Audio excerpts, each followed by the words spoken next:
Hello, St. John. The snow has started.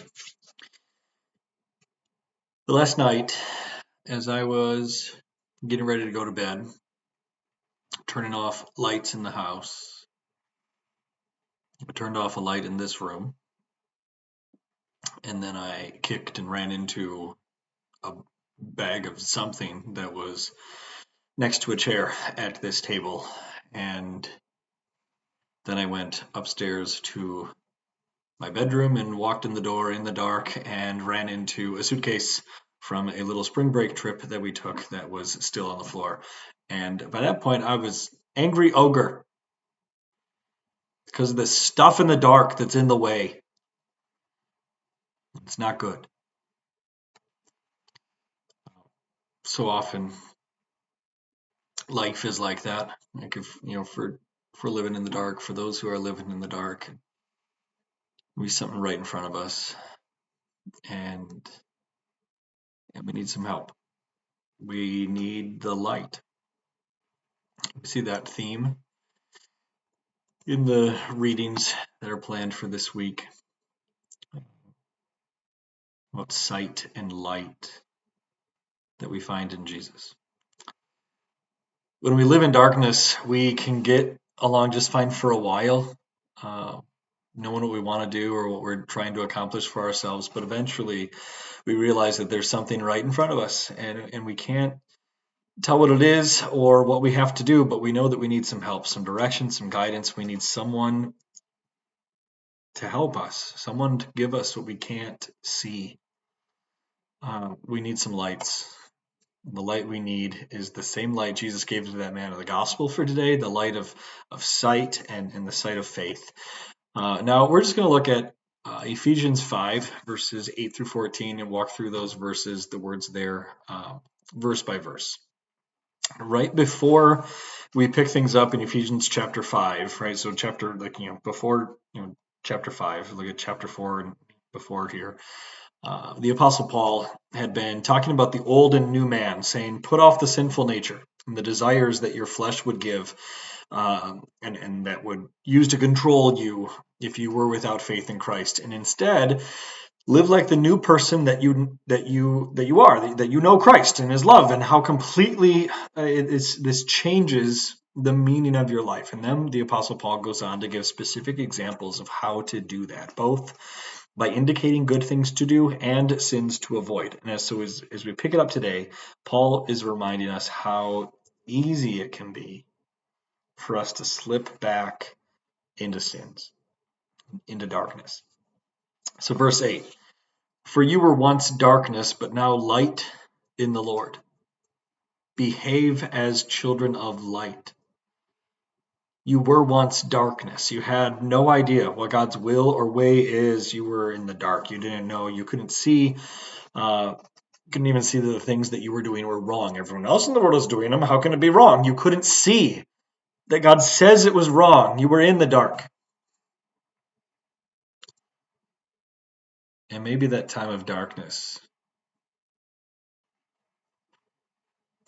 in a real defining way, like truly is something you don't remember, like precedes your baptism as a child. And yet by nature we know it's true.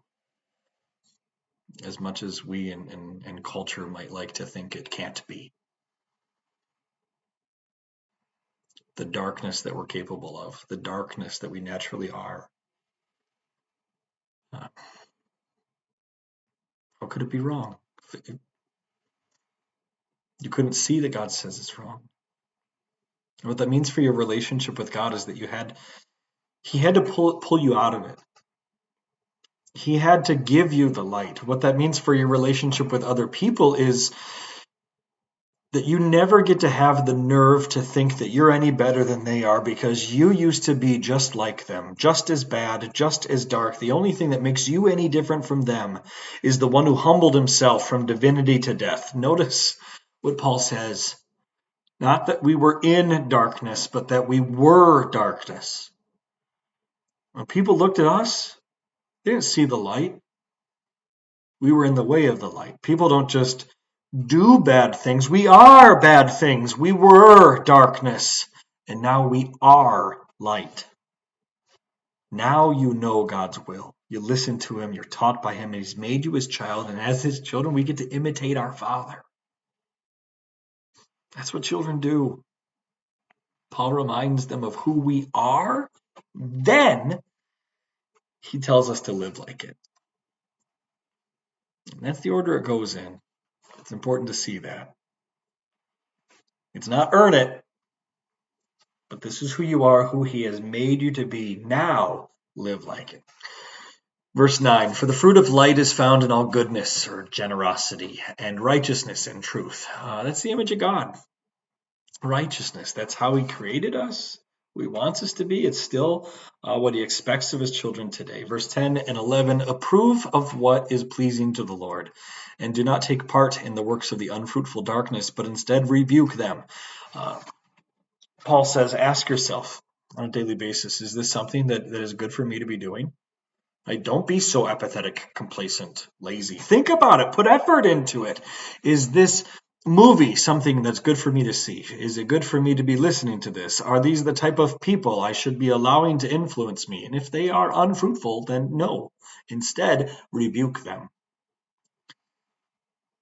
Expose them. Translation go either way. Rebuke them. Expose them. Expose what's happening in the darkness. That's what light does. Verse 12. For what they do in secret is shameful to even talk about. Now, in the earlier verses, chapter 5, the context here, Paul has been, right before this, the context, Paul's addressing sexual sins. And so still in that context, what Paul's saying here is, like, to be blunt, sex is a gift that God has given to us to protect when necessary, to treat well. And this world abuses it and jokes about it, but you don't need to laugh at those jokes. It's not a punchline. This gift is, it's not a punchline, so you don't need to laugh at those jokes because such things are shameful to even talk about. Verse 13. But whenever anything is exposed by the light, it becomes known, or everything exposed by the light becomes visible, or everything that is illuminated becomes light. If I'm out camping at night in the middle of dark woods and I shine a flashlight on my hand, I go from like not even being able to see my hand in front of my face because it's so dark to now the flashlight's on. I can now I'm probably gonna need to squint, look away, like, ooh, it's so bright. What has changed about my hand that would go from so dark I can't see it to so bright that I need to squint or look away? Why is my hand so bright? My hand does not produce light, but light is reflected off of it. Just take a look right now in whatever room you are. And look around at all the things that you see shining, that you see reflecting light. How many of those things are actually producing light, and how many of them are simply reflecting light? We can reflect the light of Christ. We are not darkness, we are light.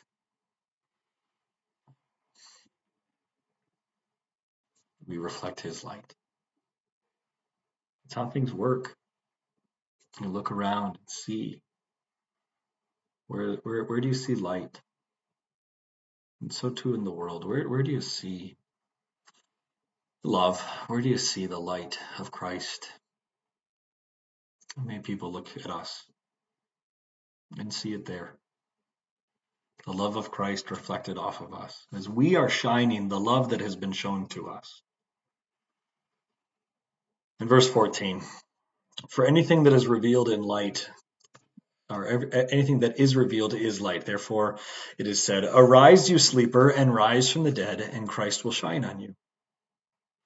Here, Paul is quoting an early Christian hymn, and now this point of rise from the dead kind of sounds like, oh, like last day, right? But nowhere in the context here, nowhere in this text have we had any reference to judgment. And so it'd be kind of strange and out of place for Paul to suddenly quote a hymn that refers to the day of judgment. So that's not what Paul's doing. It's not so strange that he's quoting this hymn if the rising and shining is not referring to judgment, but rising from spiritual death in spiritual darkness, no longer producing fruits of darkness. Now rise and shine, and we live in the light and shine the light into the sin-darkened corners of the world. How? He called us darkness. It's where we started. Not that we have darkness or that we're in darkness, but that we were darkness. How can it be? How can we shine? How can it be both? How can we have it both ways? Jesus Christ is the only perfect person. How can we who are darkness, how can we shine? Jesus Christ is the only perfect person, the only true light in and of himself. And on the cross, the law of God and the love of God were fulfilled at once. Are a punishment paid. He doesn't need to punish us anymore. The love of God is satisfied, and now we get to be light in the Lord.